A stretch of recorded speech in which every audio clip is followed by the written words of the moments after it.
Liwap vilayatynyň orta mekdeplerinde barla geçirilýär. Vilayatyň bilim müdirliginiň resmileri tapan kemçilikleri detsine düzeltmegi talap edýär, emma barlygyň sebäplerini düşündirmeýär. Türkmenabadyň orta mekdeplerinde soňky günlerde geçirilen barlyklar okuw jaýlarynda başagaýlyk döretdi. Azatlyň yerli habarçylarynyň 28 fevralda beren maglumatyna görä, barlyklar Liwap vilayatynyň baş bilim müdirliginiň wekillerinden düzülen topar tarapyndan yerine ýetirilipdir. Habarçylarymyzyň tölerine görä, barlykçylaryň talaplaryny yerine ýetirmek işiniň diňe bir mektep işgärleri bilen çäklenmän, hatda okuwçylaryň enatalaryna da täsir ýetiripdir. Gelen komissiya her orta mektebine barıp içine aýlanýar we mektepde tapylan kemçiliklere düzeltmegi okuw jaýynyň müdirine tapşyrýar. Mektep ýol başçylary sol tapşyryklary mugallimlere ýetirýär. Olar bolsa öz gezeginde enatalardan talap edýär. Liwapdaky habarçymyzyň sözlerine görä, mekteplerde tapylan kemçilikler binalaryň içerki ýagdaýyna we daşky durkuny degişli arasaçylyk we awadançylyk işlerini ýyllar boýy mugallimleriň we çağalaryň enatalarynyň hatabyna amal aşyryp gelýän mektepleriň maddi üçinçiligine döwlet tarapyndan ýeterlik serişde goý berilmeýär. Häzirki barlyklaryň netijesinde de kemçilikleri düzeltmek üçin maliýe serişdeleriniň bir bölegini okuwçylaryň enatalaryndan toplamak kararyna gelinipdir. Türkmenawatly mugallimleriň we çağalary mektepde okuyan ýaşaýjylaryň bir näçesi bilen gürleşen habarçymyz mektepleri awatlamak üçin pul toplanıp başlananlygyny aýdýar. Mugallimler okuwçylaryň enatasyna jaň edip ýa-da SMS ýazyp mektebiň remontyna 50-60 manat tawşyryp kömek etmegini soramaly bolýarlar. Diýip Türkmenawatly mugallim gurrun berýär.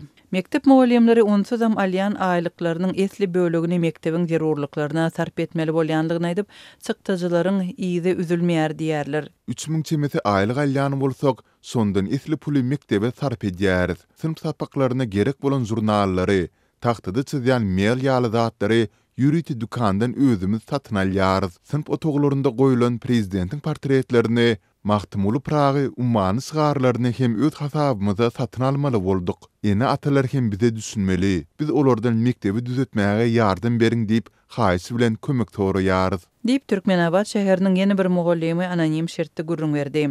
Okuwçylaryň enatalary bolsa özleriniň dürli tutumlardan haly ýadanlygyny aýdýarlar. Okuw ýylynyň başynda we soňunda şeýle-de ýylyň dowamynda ençe meýdek dürli maksatlar üçin okuwçylardan pul talap edilýär. Azatlyk bilen gürleşenleriň käbiri şol bir wagtda mugallimleriň hem ýagdaýyna düşünýändiklerini belleýärler. Mugallimlere hem düşünse bolýar, döwlet tarapyndan mektep zerurlyklaryna ýeterlik pul berilmeýär. Mugallimleriň özleri bolsa aýlyk üçin has köpräk sagat aljak bolup müdirlerine para bermäge de razy bolýarlar. Üstesine olar ýyzyna çäre, medeni we sport dawaralaryna gatnaşmaga mejbur bolýarlar. Diýip Türkmenawatly enaýdýar. Türkmenistanyň resmileri okuw jaýlaryndaky problemalar maddi üçinçiliginiň gowşaklygy we geçirilýän barlyklaryň netijelerinde tapylan kemçilikler barada resmi taýdan tesbir bermeýärler. Bu aralykda Garaşsyz neşir Aşgabatda bir näçe ýyl mundan odol binasynda kemçilik tapylan bir mektebiň ýumrulýanlygyny habar berdi. Türkmenistanyň kronikasy Garaşsyz neşiriniň 26 fevralda çap eden maglumatyna görä Aşgabatda 7 ýyl odol gurulan 135-nji mektep onuň binasyndaky jaýryk sebäpli ýykylýar. Parahat 7 etrapçasyndaky mektebi ýumurmak kararynyň binanyň ýykylmak howpy bilen baglydygy aýdylýar. 2020-nji ýylyň ahirinde binanyň fasadynda jaýryk peýda boldy. Ondan soň 1-nji synpdan 4-nji synp aralygyndaky okuwçylar beýleki mekteplere geçirildi. Ýöne orta synp okuwçylary mektebiň binasynda okumagyny dowam ettirdiler diýilip Türkmenistanyň kronikasy neşriniň maglumatynda aýdylýar. 2021-nji ýylyň başynda Türkmen News neşri hem 600 okuwçy üçin niýetlenen bu mektebiň binasynyň çat açanlygyny habar berdi. Şonda maglumatda jaýrygyň binanyň tutuş fasadyndan 2-nji gatdan 3-ge çenli geçýänligi aýdylypdy. Şonda neşir 2017-nji ýylyň 1-nji sentýabrynda ulanylşa berilen mektebiň 3 ýyla ýetmän çat açmagyna çägeli toprakda dikilen binanyň gurulşynyň hiliniň pesliginiň sebäp bolanlygyny habar berdi. Aşgabatyň 135-nji mektebi binanyň çat açmagyna garamazdan soňky 3 ýylyň dowamynda işlemegini dowam etdiripdi.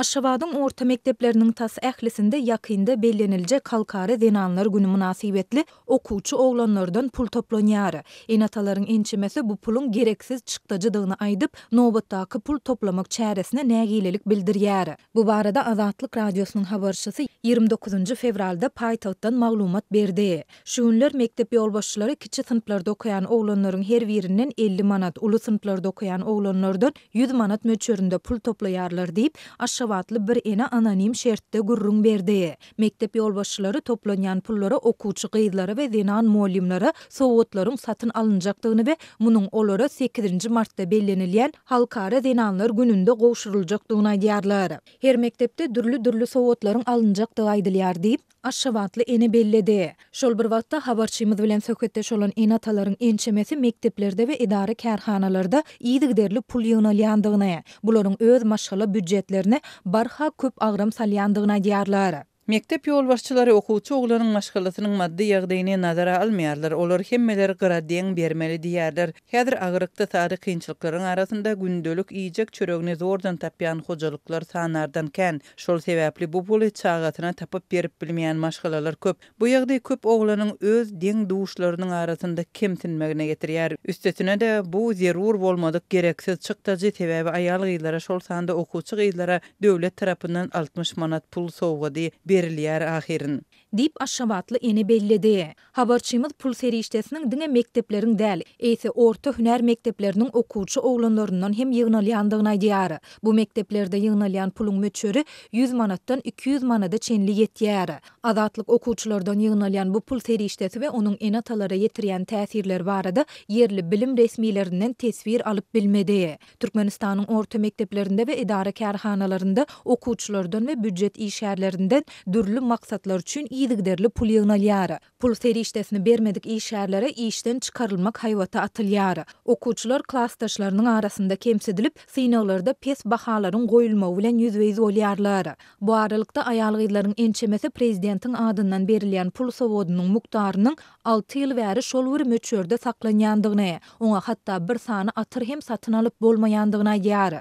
Manat ýygyderli hümmetsizlenýär we haritler hem gymmatlaýar. Häzir hoş ýysly bir atyryň bahasy 150 manatdan başlanýar. Aýal gyzlar bu pula begenjeginem ýa-da gynanjagynam bilmeýärler. Aýal gyzlaryň köpüsi bu puly maňlaýyna silip almaly bolýandygyny aýdyp, gülkünç hala düşürilip mertebeleriniň depelenýändigini aýdýar. Dip paýtagtly bir denan anonim şertde gurrun berdi. Şol bir wagtda aýal gyzlaryň ýene bir bölegi sowadyň mukdarynyň ujypsyzdygyny, ýöne pes girdejili maşgalalaryň hatda bu pula hem mätäşdigini aýdýar. Prezident Vladimir Putin 29 fevralda Russiýalylara eden ýüzlenmesinde Ukraina garşy alyp barýan urşundaky özgörüşler seýlede Russiýanyň günmatar bilen gatnaşyklary boýunça pikirlerini beýan etdi. Ol, eger dasyry ýurtda goşunlar Ukraina iýerilse, munyň paýjygaly netijeleriniň boljakdygy bilen hem haýwadatdy. Putin bu çykyşyny prezidentlik taýlawlaryna 3 hepde töwerek wagt galan döwründe etdi. Putiniň opozisiýon dalaşgärleri bolmadyk bu taýlawlarda aňsatlyk bilen ýeňiş kazanmagyna garaşylýar. Ol soňky çykyşynda öňüm köp edilen gurrunlaryň we propagandanyň çäginden köp uzaklaşmady. Putin Ukrainada alyp barýan giň girimli urşun hereketlerini Russiýanyň öz ygtyýarlygyny we howpsuzlygyny goramak bilen düşündirmäge tinanşdy. Onun parlamentin iki öýüniň, ýagny Döwlet Dumanyň we Federal Geňeşiň seýlede beýlik çagyrlanyryň öňünde eden çykyşy 2 saat çemeti wagt dowam etdi. Putin çykyşynyň birinji bölüminde günwatary Moskwany ýaraglaryň bähsesligini çekmek tinanşygynda aýplady. Ol soňu bilen özüniň dünýä garaýsy barada guruldy. Soňundanam içerki işlere, sortanda ykdysadyete geçdi. Günwatar biziň ösüşimizi ýyda tistirjek bolýar.